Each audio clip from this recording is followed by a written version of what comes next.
bà cầm Ui. Bye nè đó cái đi và cùng một canh chăm tí Our Star Carpet Top Show បាទគុំយើងមកកាន់ episode ទី2ហើយនិយាយថាថ្ងៃនេះមានកន្លងព្រមហ៎ មានតា កន្លងនៅណែ ទុកសត្រាយ វាចង់ដឹងទេ អត់មក ទៅ ខ្ញុំនាំអ្នកទាំងគ្នាមកមើលពីបន្ទប់ដែលអត់ទាន់ក្រាកម្រាលព្រំនិងក្រាកម្រាលព្រំហើយចង់ដឹងថាវាខុសគ្នាមិនអញ្ចឹងណាអ្នកទាំងគ្នាលឺសលេងខ្ទអត់នឹងបន្ទប់នេះខ្ទដល់ហើយហ្នឹងហើយអ្នកទាំងគ្នាឥឡូវខ្ញុំនាំអ្នកទាំងគ្នាទៅមើលបន្ទប់មួយទៀតមួយខ្ញុំមើលណាតោះតារាណាគេមិនមក វាល្អតើ ដាក់ក្រោចឹងឯងមក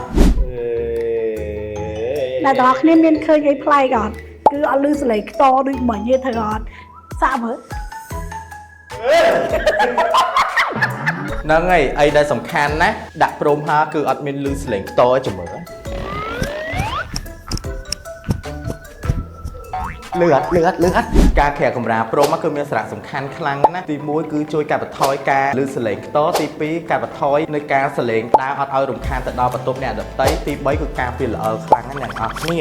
ហ្នឹងហើយអ្នកទាំងគ្នាខ្ញុំនាំអ្នកទាំងគ្នាទៅមើលសកម្មភាពក្រុមការងារដំឡើងកម្រាលព្រំនៅបន្ទប់មួយទៀតតោះ ចាអេ ហ្នឹងហើយអ្នកទាំងគ្នាខ្ញុំនាំអ្នកទាំងគ្នាមកមើលសកម្មភាពជាងគាត់កំពុងតែដំឡើងកម្រាលព្រំ គណៈពេលនេះក្រុមការងារ Our Star Carpet Talk Show របស់យើងខ្ញុំកំពុងតែនៅក្នុងសកម្មភាពរបស់ជើងដែលពួកយើងកំពុងតែដំឡើងឥឡូវនេះពួកយើងកំពុងតែមមាញឹកខ្លាំងមែនទែនជាមួយនឹងការដំឡើងព្រំឥឡូវនេះខ្ញុំសូមសម្ភាសបុគ្គល